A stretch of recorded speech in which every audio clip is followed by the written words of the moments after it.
Good seeing you. You too. Thanks for being here. Thanks for having me. All right, so we like to get right into it. Sure. At Axios. So right now, global conflicts across from Middle East to Europe, RTX has more than 30 products and systems currently in place and deployed. Like, what could you tell us a little bit more about performance, but also what are you learning in real time off of those deployments?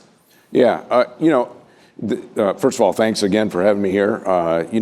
As I look at the performance of our system, I would summarize it to say that our systems are delivering as promised. And what do I mean by that? It means they're protecting lives, they're saving lives, they're protecting critical infrastructure, and they're actually performing so well at serving as a deterrence to aggression, future aggression that's out there. And that's certainly our perspective at RTX, but we're hearing that from our customer base as well. Almost every customer interaction I'm having these days, the customer usually ends the meeting with something like, your systems are so effective, they're performing so well that, and we're very happy with them, but we need more of them and we need them faster. And I think part of the reason they're saying that is some of the examples we've seen, whether it's in the Ukraine, whether it's in the shipping channels in the Red Sea, or whether it's in the Middle East region. And I'll just use an example of the attack last year that Iran had on Israel. Iran launched over 100 ballistic missiles, dozens of cruise missiles and drones. They threw a lot at Israel on that particular attack. And it could have been an absolutely catastrophic event. And not only did they throw a lot at them, they didn't just launch them from Iran, they launched them from various points that their proxies had throughout the region. And so it was a very complex, very well-coordinated attack on the region. And at cities like Haifa, Tel Aviv, could have been tremendous loss of life, tremendous destruction of infrastructure.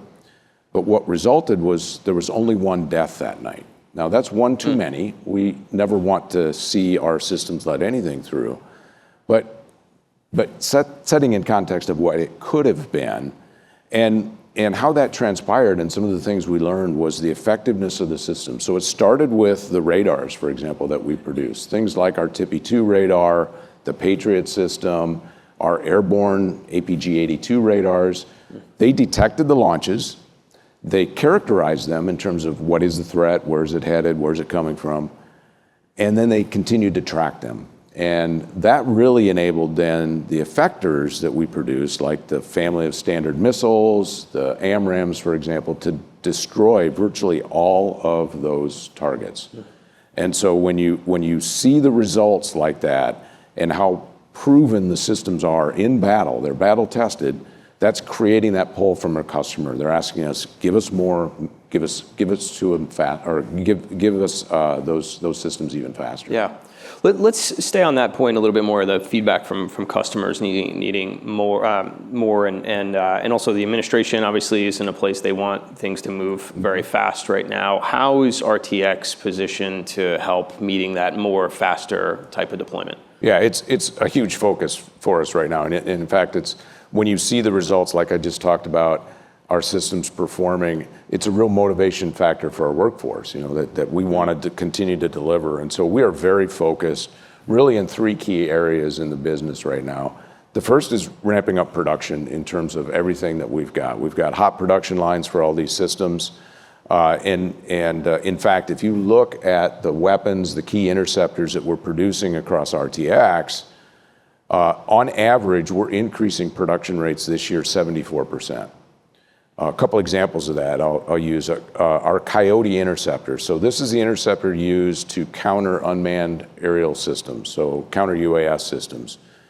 Tremendous demand for this system for really two reasons. One is the cost. It's very affordable, and the cost per kill ratio is very attractive to our customers. And the second reason is it's battle tested and very effective. It's got over 170 combat kills to date with this effector. We're ramping that production up by 90% this year. You look at AMRAAM, one of the most prolific air-to-air missiles that is in the global inventory. Demand has been incredibly strong for that. Last year, we doubled production. We're doubling production again this year. and we're going to continue to increase that production. And the way we do that is really the second focus area, is that we're investing in the facilities here in states like Texas and Alabama and other places around the United States to increase that capacity. Last year, we broke ground on a $115 million expansion of our missile integration facility in Huntsville. We opened a state-of-the-art, $450 million state-of-the-art manufacturing capacity in our Texas campus that not only is producing critical systems and components for over 24 defense programs, but it's creating that collaboration space for 1,700 employees to continue to innovate, to continue to generate that next generation of capabilities and effects that are out there. And that really leads to the third focus area. We have to continue to accelerate our investment in the next generation of technologies. The threat environment is not standing still. Every attack, everything that's launched from the adversaries out there creates a learning environment for us. And that's where we need to continue to innovate and continue to accelerate development of new capabilities and evolve existing capabilities. And so I have an advanced technology organization in my group, very focused around things like composable weapons, things like software-defined apertures for our radar systems that really now are helping us stay one step ahead or even more from the adversary. Reliability and efficiency is also what I heard there for your customer. Obviously significant, very important.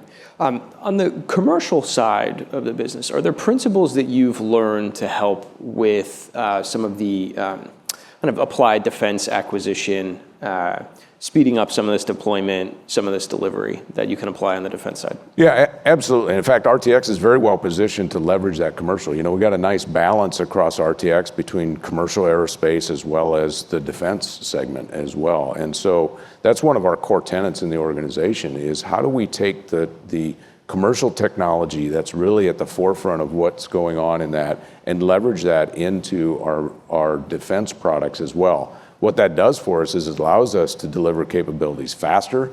It allows us to stay at the leading edge of what commercial technology can provide. And that's everything from engines to electronics and systems to radars, et cetera, that we can leverage that across the business. And you know, what's really important for us is to make sure that we've got the systems where we can share our people internally across commercial and defense, but that we're also talking to our customers and the acquisition system is supporting the acquisition of commercial systems. They may not be exactly the same, but they're of a type. And that's what the acquisition, the FAR Part 12 acquisition really allows, is acquire that technology as commercial of a type and continue to enable companies such as ours to leverage that commercial heritage and that commercial breadth of experience and products that we have. Now, we've heard more about the Golden Dome initiative more recently. Representative Kiggins mentioned it as well in the last segment. What can you tell us a little bit more about that initiative, and then also how does RTX plug in and be supportive there?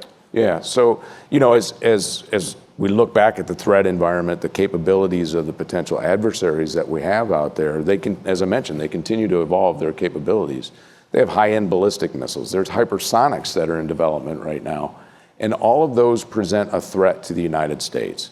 And so this bold vision of Golden Dome for America is something that we're fully supportive of. And we think it's really needed to protect the United States around our infrastructure, the lives here in the nation as well.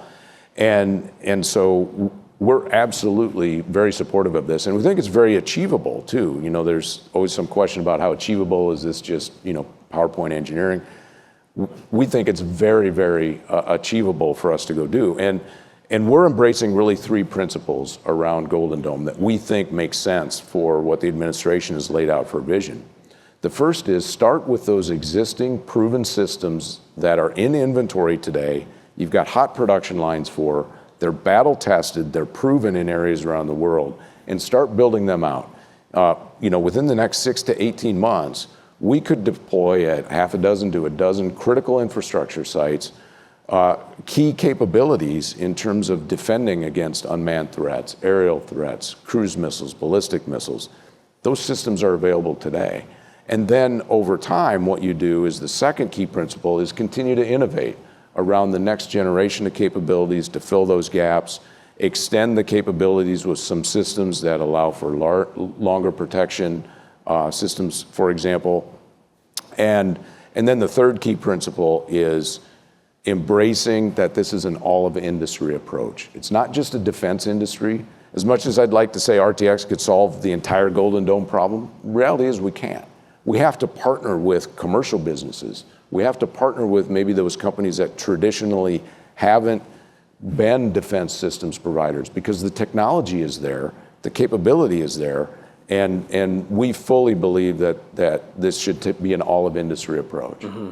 We've got about a minute left. Mm-hmm. I want to stay on the inventory question for a second too. So we'll leave it maybe here. So what are some of the capabilities that are available today that could be put into place immediately to help support some of that Golden Dome initiative you laid out? Yeah, so today we've got counter UAS systems that I talked about, for example, and that includes radars, the effectors, and it's not just our effectors. There's other companies that make counter UAS systems that could be included into that as well.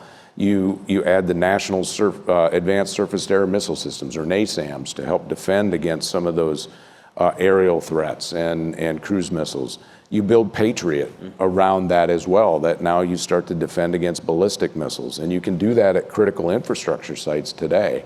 And then evolve that over time to include things like THAAD, to include the TPY-2 radars with a standard missile family, and then you continue, and you can do that on annual or every 2-year increments, and then you can build that space layer over top of it to get then that complete national coverage that we need that Golden Dome will provide. And I think that's very, very achievable for us with the vision that's been laid out.